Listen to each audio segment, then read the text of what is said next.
You're welcome back. In our first story, the country's public debt continues to increase despite measures to bring down the appreciable levels. Latest figures from the Bank of Ghana put the total public debt at 105 billion Ghana cedis as at May this year. Jojo Afi has more on the debt numbers and the performance of other sectors of the economy.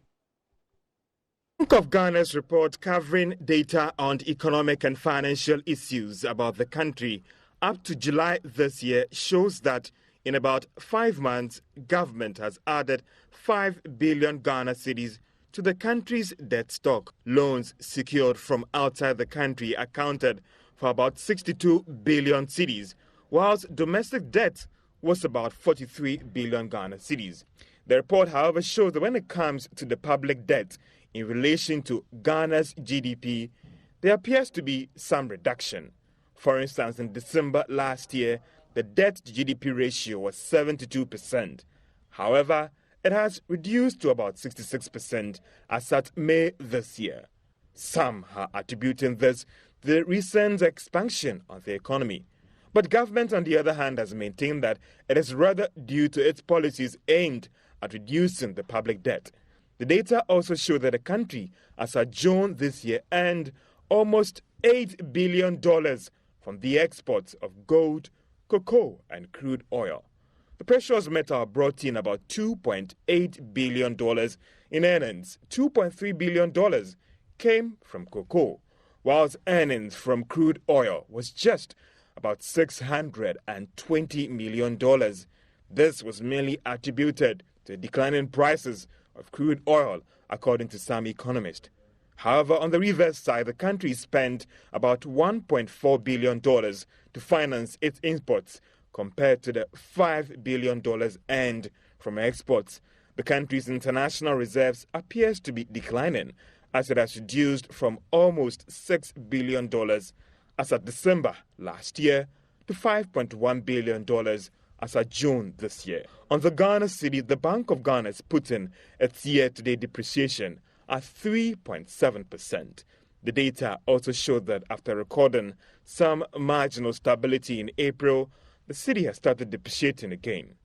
On the banking sector, there was some disturbing development, as loans that banks fear might go bad appears to be increasing, a development that some fear could collapse some banks in the country.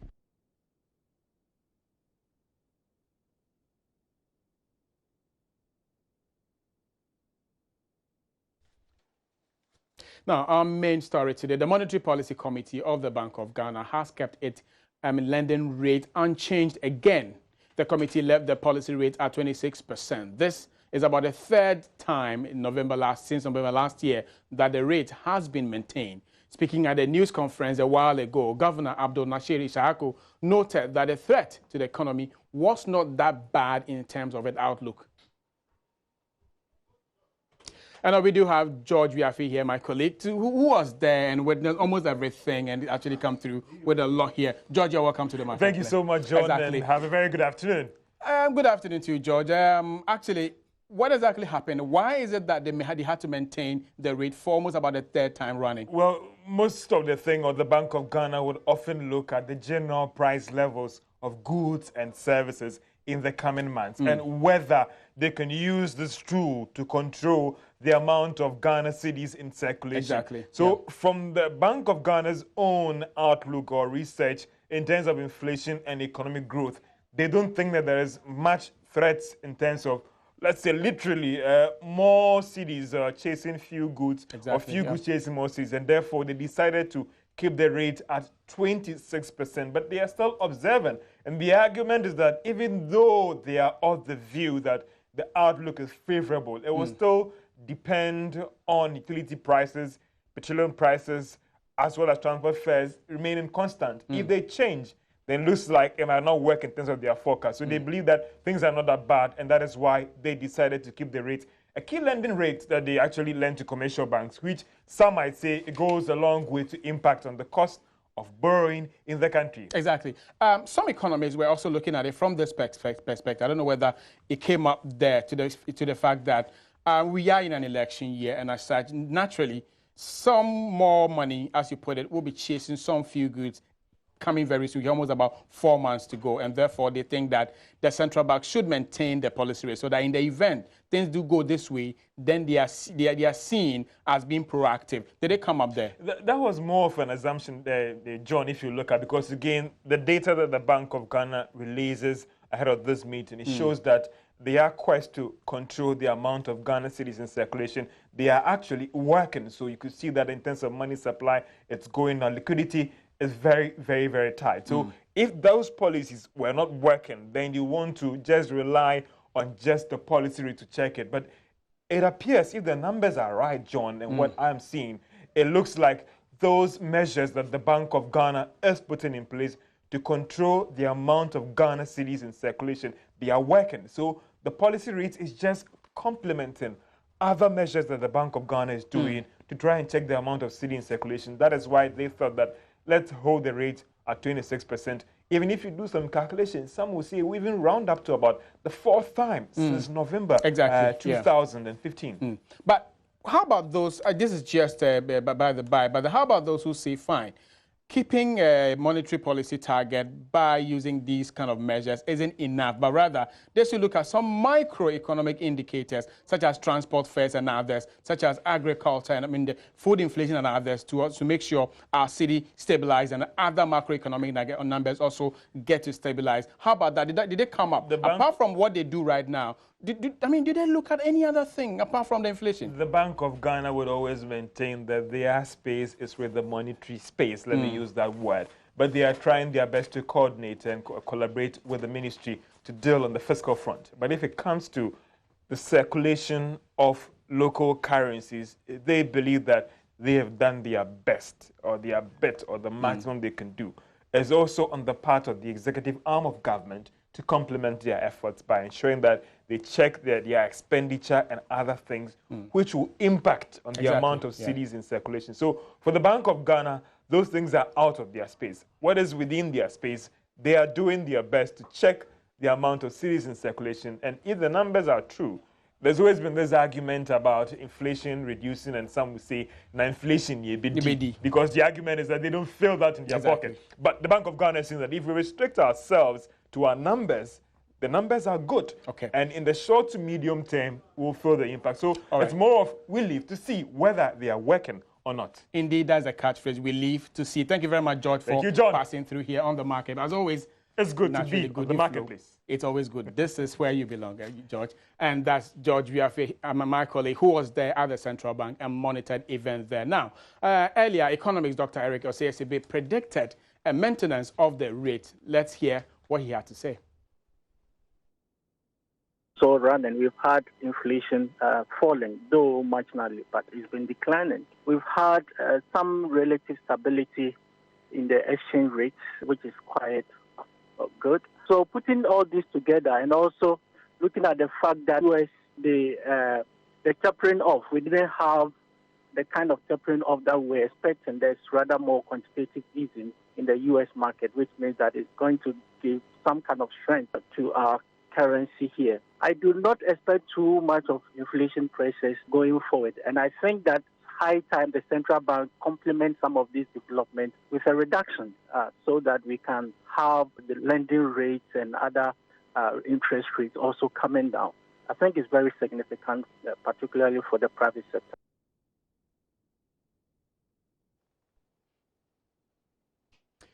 Now, joining us on the line now is Dr. John Gachi, an economist, to analyze the new rate as put out by the MPC and also impacting here. We'll be looking at the implications here. Dr. John Gachi is a lecturer at the University of Cape Coast. Dr. Gachi, you're welcome to the marketplace. Thank you very much. Good. For 4 times running since November, the Central Bank's Monetary Policy Committee decided to maintain the policy rate. This time around, they've gone the same way as projected by a lot of economists, and I'm sure you're one of them, that the rate is going to be maintained. Now they've done so. How do you feel about this, and what does it mean to the average Ghanaian? Well, it means that the central bank has actually looked at the economy and the environment, and the rate that they have announced is a reflection of how the economy has performed. But there is something very striking in the announcement.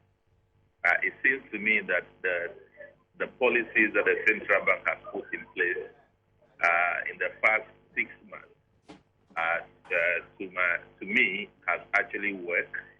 But what is the problem of the country is the volatility with respect to tariffs and then petroleum product prices in the country. If we were to have those important components stable over time, I believe we would have been talking about some reduction in the policy rate. So it means that there is a need for those who deal with the pricing of petroleum products to take a second look at it as it is contributing to the direction of the policy rate as announced by. Okay, Doc, let's look at this. From those economists who are also saying that probably they did not go down on the policy rate because they are anticipating some more spending since we are in an election year. So they are just being proactive. So instead of going down on the rate, they decided to maintain it. So in the event spending outweighs supply, then probably they are still not caught off guard. How do you see to that?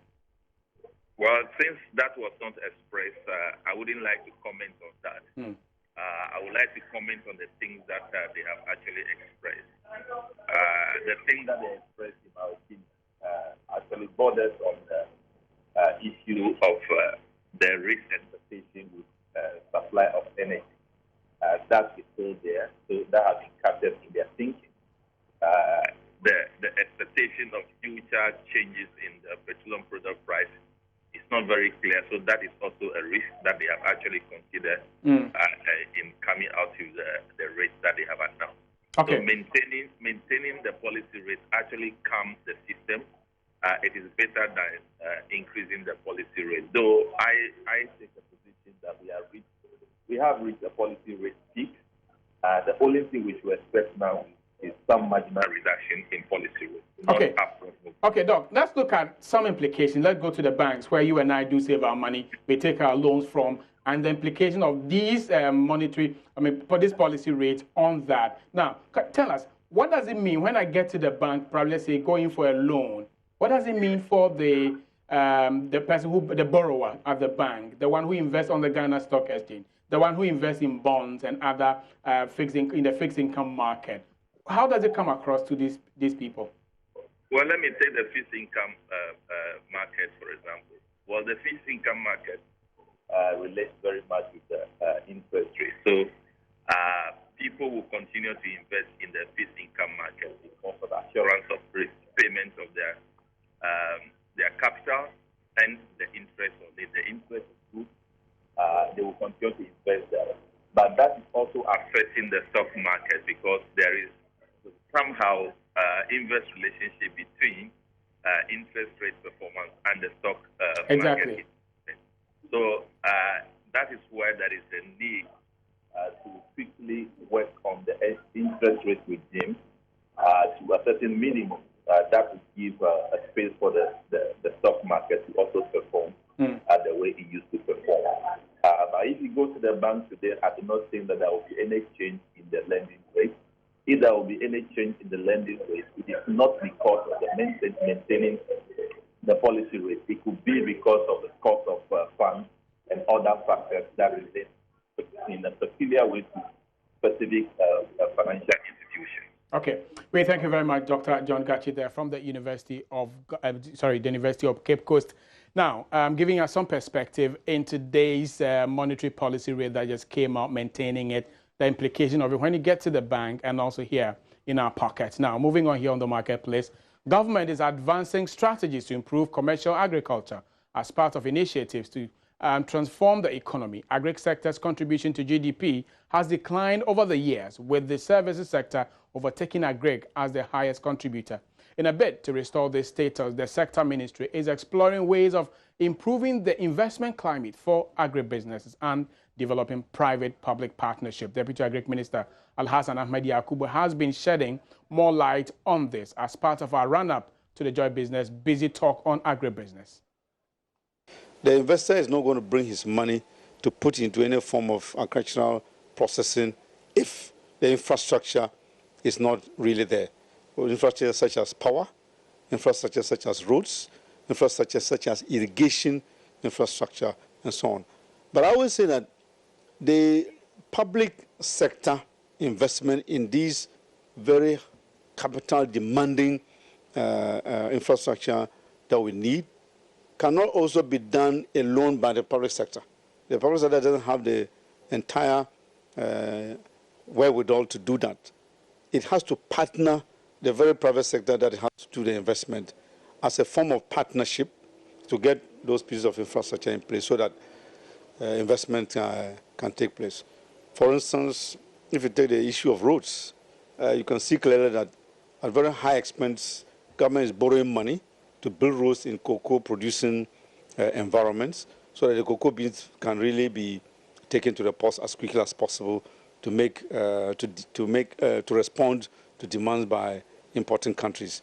It's also doing a lot of investment in irrigation infrastructure so that farming could be moving away from the season-dependent activity into an all-year-round activity, so that people who want to invest in processing facilities will be guaranteed raw material to keep the wheels of their manufacturing plants turning, and so on and so forth. Now, that was the Minister of Agriculture there. But then the issue is in a related development. Post-harvest losses, meaning that the loss our farmers in the bushes do incur as a result of what goes waste, costing them millions of Ghana cedis and also even livelihood, has been very, very, very tremendous here in Ghana. And that is exactly what Joy Business Basic Talk, which is actually happening tomorrow, is going to concentrate on. Let's have a short clip on that as to how post-harvest losses is impacting on the Ghanaian farmer.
We're taking a short break. Marketplace returns shortly.